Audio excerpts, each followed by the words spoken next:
अध्याय 8 अक्षर ब्रह्म योग। भूमिका और अर्जुन के प्रश्न। श्लोक 1 से 2 का विस्तृत वर्णन।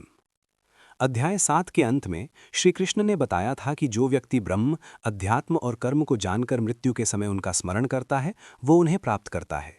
ये सुनकर अर्जुन के मन में गहरे प्रश्न उत्पन्न हुए, क्योंकि ये विषय केवल दार्शनिक नहीं था, ये जीवन और मृत्यु का रहस्य था। युद्ध भूमि में खड़े अर्जुन के सामने मृत्यु सजीव थी। चारों ओर शंखनाद, रणभेरी और युद्ध की तैयारी। ऐसे वातावरण में मृत्यु के समय स्मरण का विषय अत्यंत प्रासंगिक हो गया। अर्जुन के 7 प्रश्न। श्लोक 8.1 से 2। अर्जुन ने विनम्रता से पूछा। पहला, ब्रह्म क्या है? दूसरा, अध्यात्म क्या है? तीसरा, कर्म क्या है? चौथा, अधिभूत क्या है? पांचवां, अधिदैव क्या है? छठवां, अधियज्ञ कौन है? सातवां, मृत्यु के समय आपको कैसे जाना जाए? ये प्रश्न साधारण नहीं है, ये संपूर्ण वेदांत दर्शन का सार है। प्रश्नों का महत्व। अर्जुन केवल युद्ध जीतना नहीं चाहता था, वो जीवन का अंतिम सत्य जानना चाहता था। उसकी जिज्ञासा 3 स्तरों पर थी। दार्शनिक, ब्रह्म क्या है? आध्यात्मिक, अध्यात्म क्या है? व्यावहारिक, मृत्यु के समय स्मरण कैसे हो? ये दर्शाता है कि सच्चा शिष्य वही है जो सही प्रश्न पूछता है। ब्रह्म शब्द का गूढ़ अर्थ। ब्रह्म का अर्थ है जो अनंत है, जो कभी नष्ट नहीं होता, जो सर्वव्यापी है। अर्जुन जानना चाहता है, क्या ब्रह्म निराकार है? क्या वो परमात्मा है? क्या वो आत्मा से भिन्न है? अध्यात्म का अर्थ। अध्यात्म का अर्थ है आत्मा का ज्ञान। मैं कौन हूँ? क्या मैं ये शरीर हूँ या शरीर से परे कुछ और हूँ? अर्जुन ये स्पष्टता चाहता था। कर्म का रहस्य। कर्म केवल क्रिया नहीं है, कर्म वो नियम है जो जन्म और मृत्यु के चक्र को चलाता है। हम जो करते हैं उसका फल हमें मिलता है, वही आगे का जीवन निर्धारित करता है। अर्जुन इस गूढ़ सिद्धांत को समझना चाहता था। अधिभूत, अधिदैव, अधियज्ञ, ये 3 शब्द अत्यंत दार्शनिक हैं। पहला, अधिभूत, भौतिक जगत से संबंधित। दूसरा, अधिदैव, देवताओं या दिव्य शक्तियों से संबंधित। तीसरा, अधियज्ञ, यज्ञ और परमात्मा से संबंधित। अर्जुन जानना चाहता था कि इन सब का आपस में क्या संबंध है। मृत्यु का प्रश्न। सबसे महत्वपूर्ण प्रश्न था, मृत्यु के समय आपको कैसे जाना जाए? मृत्यु के समय मन अत्यंत अशांत होता है, शरीर कमजोर हो जाता है, सांसें धीमी हो जाती हैं। ऐसे समय में क्या सचमुच भगवान का स्मरण संभव है? अर्जुन का ये प्रश्न प्रत्येक मनुष्य का प्रश्न है। आध्यात्मिक जिज्ञासा का आदर्श। अर्जुन की ये जिज्ञासा हमें सिखाती है, जीवन में केवल भौतिक सफलता पर्याप्त नहीं, अंतिम सत्य को जानना आवश्यक है। मृत्यु से पहले मृत्यु का रहस्य जान लेना ही बुद्धिमानी है। गुरु शिष्य संवाद की सुंदरता। ये अध्याय गुरु शिष्य संबंध का सुंदर उदाहरण है। शिष्य विनम्र होकर प्रश्न करता है, गुरु धैर्यपूर्वक उत्तर देता है। यही परंपरा ज्ञान को जीवित रखती है। भाग 1 का सार। इस प्रथम भाग में हमने समझा अर्जुन के 7 प्रश्न। ब्रह्म, अध्यात्म और कर्म की जिज्ञासा। अधिभूत, अधिदैव, अधियज्ञ का संकेत। मृत्यु के समय स्मरण का महत्व। सच्ची जिज्ञासा ही ज्ञान का द्वार। अध्याय 8 अक्षर ब्रह्म योग। श्लोक 3 से 4। ब्रह्म, अध्यात्म, कर्म, अधिभूत, अधिदैव और अधियज्ञ का विस्तृत अर्थ। पिछले भाग में हमने अर्जुन के 7 प्रश्नों को समझा। अब श्री कृष्ण उनके उत्तर देते हैं। ये उत्तर संक्षिप्त हैं, परंतु उनका अर्थ अत्यंत गहन है। यदि इन्हें ठीक से समझ लिया जाए तो संपूर्ण वेदांत का सार स्पष्ट हो जाता है। श्लोक 8.3। ब्रह्म, अध्यात्म और कर्म। भगवान कहते हैं, अक्षरम ब्रह्म परमम स्वभावो अध्यात्म मुच्यते भूत भावुद्भव करो विसर्गः कर्म संगितः। अब इन तीनों को विस्तार से समझते हैं। ब्रह्म क्या है? भगवान कहते हैं, अक्षरम ब्रह्म परमम, अर्थात जो कभी नष्ट ना हो वही परम ब्रह्म है। जो जन्म ना ले, जो मृत्यु को प्राप्त ना हो, जो परिवर्तन से परे हो, वही ब्रह्म है। ये परम सत्य है जो संपूर्ण सृष्टि का आधार है, पर स्वयं किसी पर निर्भर नहीं। यहाँ ब्रह्म को अक्षर कहा गया है क्योंकि ये क्षय से रहित है। अध्यात्म क्या है? भगवान कहते हैं, स्वभावो अध्यात्म मुच्यते, अर्थात आत्मा का स्वभाव ही अध्यात्म है। आत्मा का स्वभाव क्या है? शुद्ध चेतना, शाश्वत अस्तित्व, आनंद का स्रोत। जब हम अपने वास्तविक स्वरूप को पहचानते हैं, मैं शरीर नहीं आत्मा हूं, यही अध्यात्म है। कर्म क्या है? भगवान कहते हैं, भूत भावोद्भव करो विसर्गः कर्म संगितः, अर्थात वो क्रिया जिससे प्राणियों का जन्म और विकास होता है वही कर्म है। कर्म केवल दैनिक क्रिया नहीं है, ये वो शक्ति है जो जन्म देती है, जीवन की दिशा निर्धारित करती है, भविष्य के परिणाम तय करती है। कर्म कारण और परिणाम का नियम है। श्लोक 8.4 अधिभूत, अधिदैव, अधियज्ञ। भगवान आगे कहते हैं, अधिभूतम क्षरो भावः पुरुषश्चाधिदैवतम अधियज्ञो अहमेवात्र देहे देहभृतां वर। अब इन तीनों को समझते हैं। अधिभूत क्या है? अधिभूतम क्षरो भावः अर्थात जो नश्वर है, जो परिवर्तनशील है, वही अधिभूत है। ये संपूर्ण भौतिक संसार, शरीर, पर्वत, नदी, ग्रह, नक्षत्र सब अधिभूत हैं। ये सब बदलते हैं, इसलिए नश्वर हैं। अधिदैव क्या है? पुरुषश्चाधिदैवतम। यहाँ पुरुष से तात्पर्य विराट पुरुष या देवताओं के अधिष्ठाता से है। ये वो दिव्य चेतना है जो प्रकृति को संचालित करती है, अर्थात सूर्य का संचालन, ऋतुओं का परिवर्तन, प्रकृति का संतुलन, ये सब अधिदैव की शक्ति से होता है। अधियज्ञ कौन है? भगवान कहते हैं, अधियज्ञो अहमेवात्र देहे, अर्थात इस शरीर में अधियज्ञ में स्वयं हूँ। ये अत्यंत महत्वपूर्ण कथन है। भगवान प्रत्येक जीव के हृदय में स्थित हैं। वे ही सभी यज्ञों के साक्षी और स्वीकर्ता हैं। हर शुभ कर्म, हर प्रार्थना, हर समर्पण अंततः उन्हीं तक पहुंचता है। इन 6 शब्दों का आपसी संबंध, यदि हम इन सबको एक साथ देखें, ब्रह्म परम सत्य, अध्यात्म आत्मा का स्वभाव, कर्म जन्म और फल का नियम, अधिभूत नश्वर जगत, अधिदैव दिव्य संचालन शक्ति, अधियज्ञ हृदय में स्थित परमात्मा, ये सब अलग अलग नहीं है, ये एक ही सत्य के विभिन्न पहलू हैं।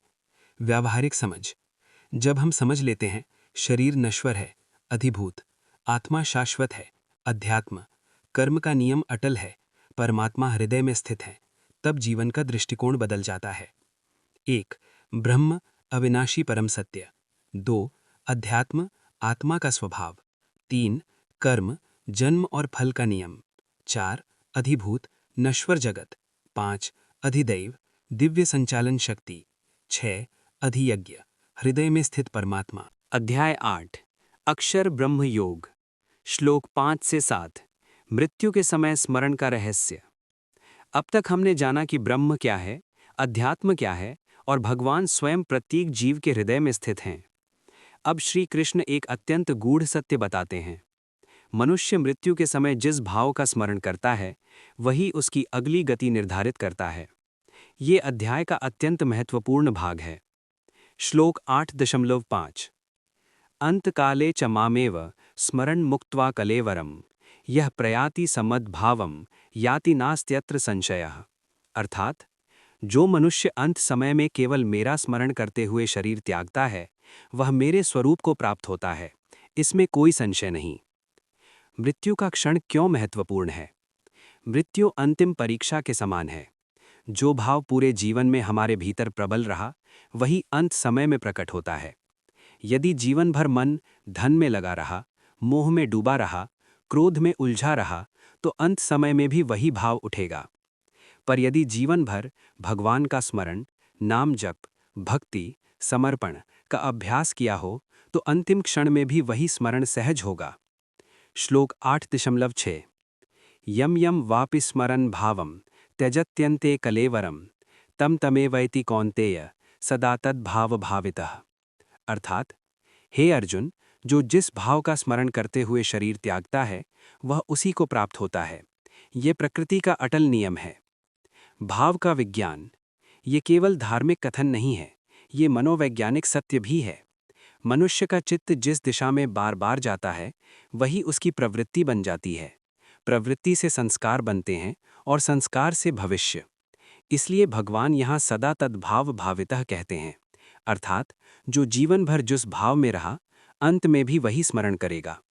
उदाहरण से समझें, यदि कोई व्यक्ति पूरे जीवन व्यापार में ही डूबा रहा, धन संचय में ही मन लगाया रहा, तो अंत समय में भी उसका मन उसी ओर भागेगा। पर यदि कोई साधक प्रतिदिन नाम जप करता रहा, हर परिस्थिति में भगवान को याद करता रहा, तो अंतिम समय में उसका स्मरण भी दिव्य होगा। श्लोक 8.7 तस्मात् सर्वेषु कालेषु मामनुस्मर युद्ध च मय्यर्पित मनोबुद्धि मामे वैश्यसि असंशयम। यहाँ भगवान एक अत्यंत व्यावहारिक शिक्षा देते हैं। वे कहते हैं, इसलिए हर समय मेरा स्मरण करो और अपना कर्तव्य भी निभाओ। स्मरण और कर्म का संतुलन। यहाँ एक बड़ा भ्रम दूर होता है। भगवान ये नहीं कहते कि संसार छोड़ दो, कर्म त्याग दो, युद्ध मत करो। वे कहते हैं, स्मरण करते हुए कर्म करो, अर्थात मन भगवान में, हाथ कर्तव्य में। यही कर्म योग है।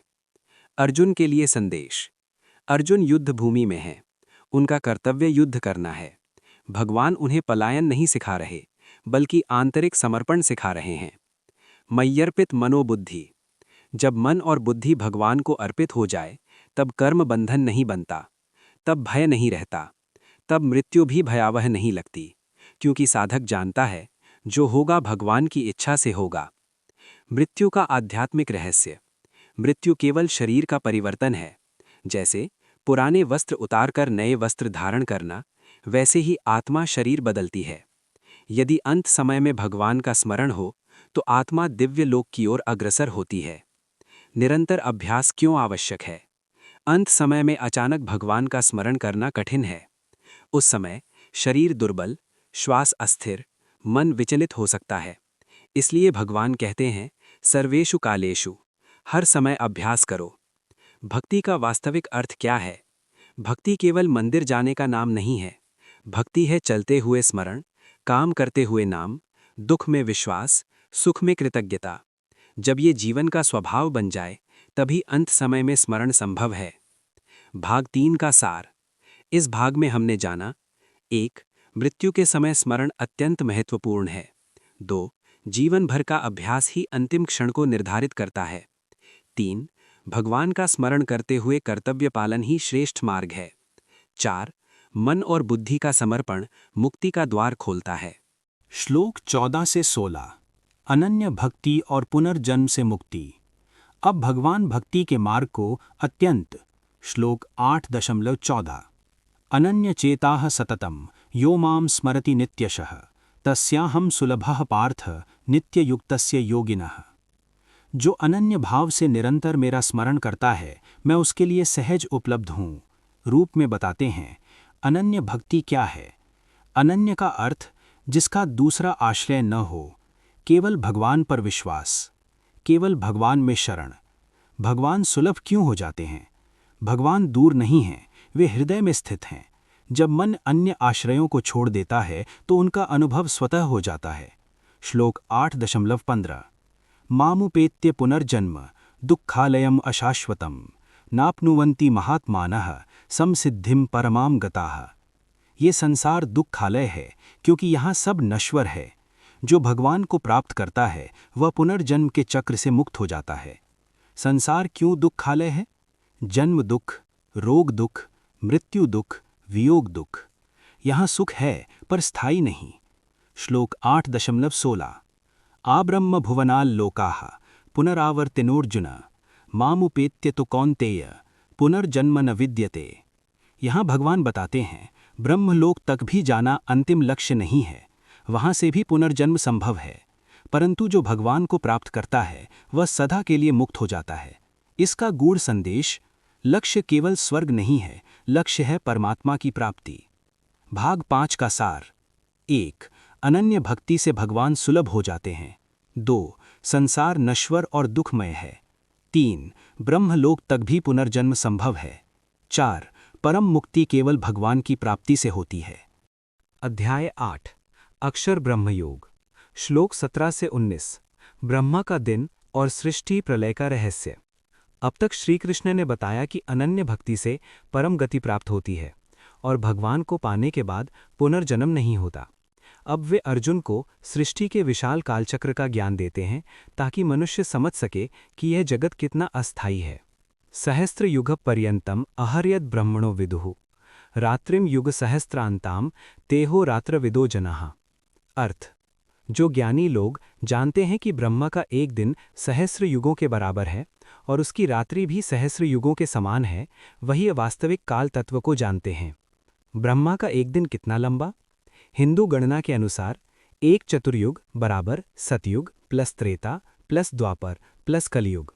ऐसे 1000 चतुर्युग बराबर ब्रह्मा का एक दिन, और उतनी ही लंबी उनकी रात्रि। ये कल्पना नहीं बल्कि समय की विशालता का संकेत है। यहाँ ब्रह्मा कौन है?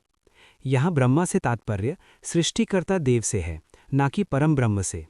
ब्रह्मा भी समय के अधीन है, उनका भी जन्म और अंत है।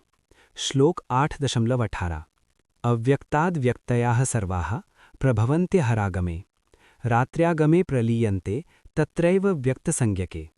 अर्थ, ब्रह्मा के दिन के आरंभ में सब प्राणी अव्यक्त से व्यक्त होते हैं और रात्रि आने पर फिर उसी अव्यक्त में लीन हो जाते हैं। सृष्टि और प्रलय। जब ब्रह्मा का दिन शुरू होता है, सृष्टि प्रकट होती है, जीव जन्म लेते हैं। जब रात्रि आती है, सब कुछ सूक्ष्म अवस्था में चला जाता है, सृष्टि लीन हो जाती है। ये चक्र बार बार चलता रहता है। अव्यक्त का अर्थ, अव्यक्त बराबर जो दिखाई नहीं देता। ये प्रकृति की सूक्ष्म अवस्था है। जब सृष्टि नहीं दिखती तो वह नष्ट नहीं होती, वह अव्यक्त रूप में रहती है। श्लोक 8.19 भूतग्रामः स एवायं भूत्वा भूत्वा प्रलीयते रात्र्यागमे अवशः पार्थ प्रभवत्य हरागमे।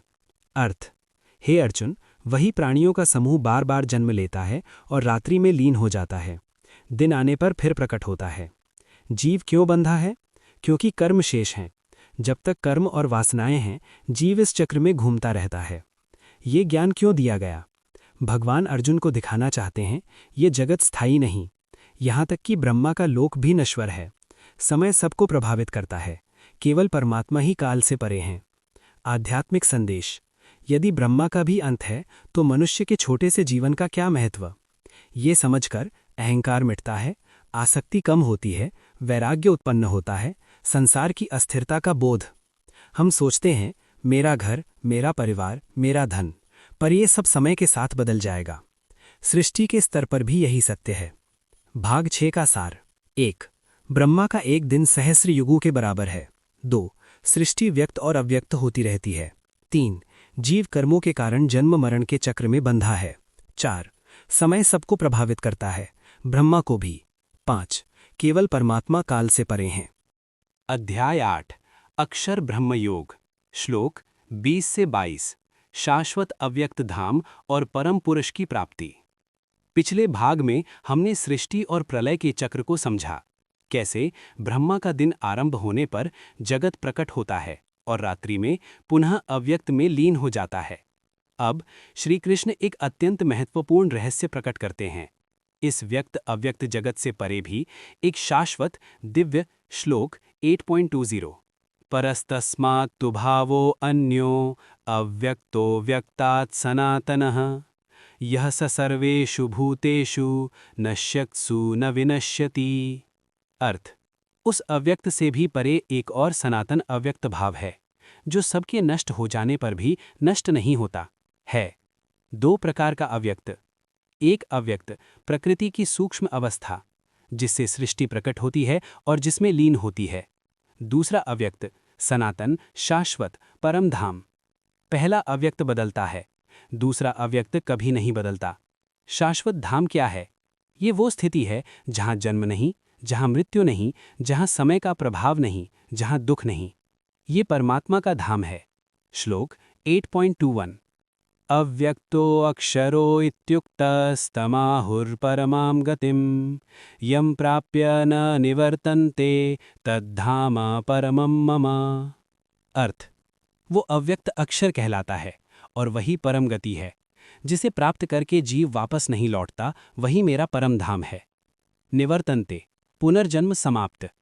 यहाँ भगवान स्पष्ट कहते हैं जो उस परम धाम को प्राप्त कर लेता है उसे पुनर्जन्म नहीं लेना पड़ता। ये अंतिम मुक्ति है। परम धाम का स्वरूप, वो कोई सामान्य स्थान नहीं है, वो चेतना की परम अवस्था है जहाँ पूर्ण शांति, पूर्ण आनंद, पूर्ण ज्ञान का अनुभव होता है। श्लोक 8.22 पुरुषः स परः पार्थ भक्त्या लभ्यस्त्वनन्यया यस्यान्तस्थानि भूतानि येन सर्वमिदं ततम्। अर्थ, हे अर्जुन, वो परम पुरुष अनन्य भक्ति से ही प्राप्त होता है जिसमें सब भूत स्थित हैं और जिसने संपूर्ण जगत को व्याप्त किया है। परम पुरुष कौन? ये वही परमात्मा है जो सब में स्थित हैं, जो सबके भीतर हैं, जो सबके बाहर भी हैं। वे सर्वव्यापी हैं। भक्ति ही क्यों? ज्ञान, तप, योग सब साधन हैं, पर अंतिम द्वार भक्ति से खुलता है। क्यों? क्योंकि भक्ति में अहंकार नहीं, दावा नहीं, केवल समर्पण है। और समर्पण ही ईश्वर को आकर्षित करता है। ज्ञान और भक्ति का संग।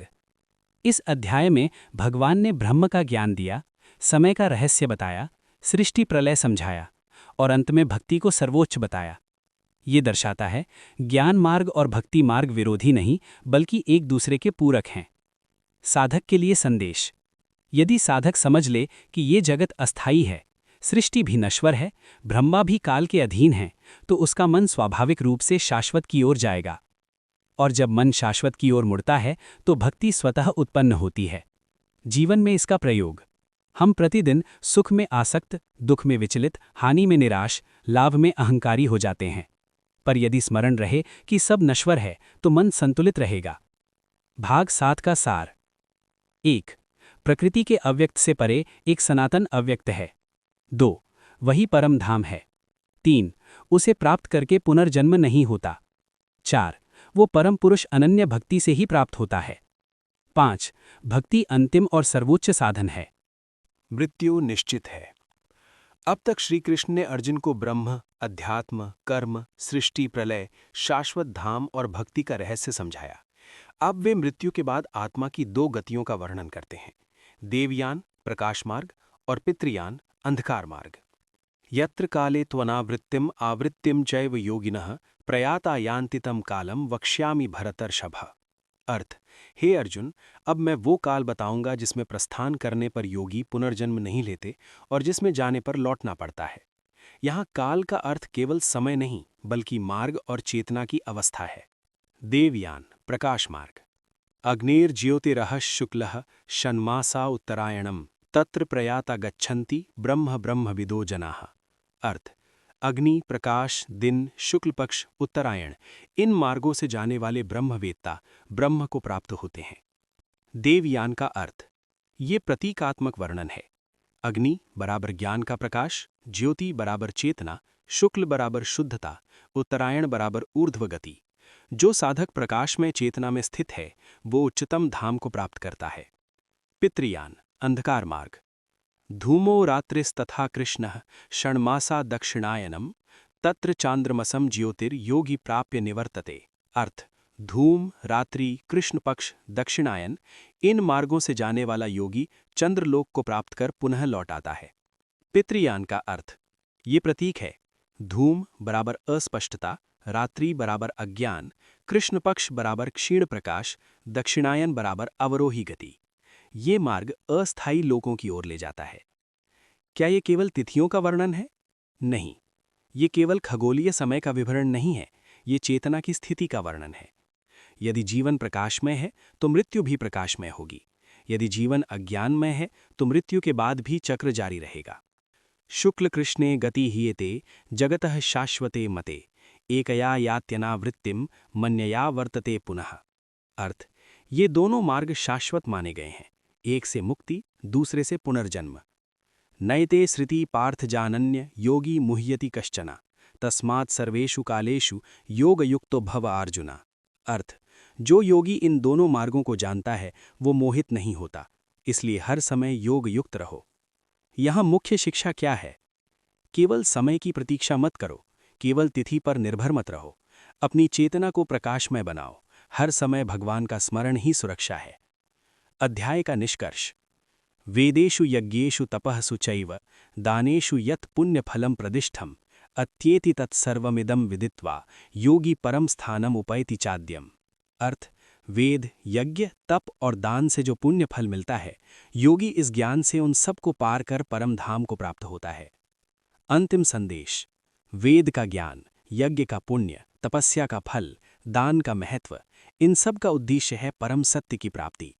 यदि साधक इस अध्याय का ज्ञान समझ ले तो वो सब पुण्यों से ऊपर उठकर सीधे परम धाम को प्राप्त कर सकता है।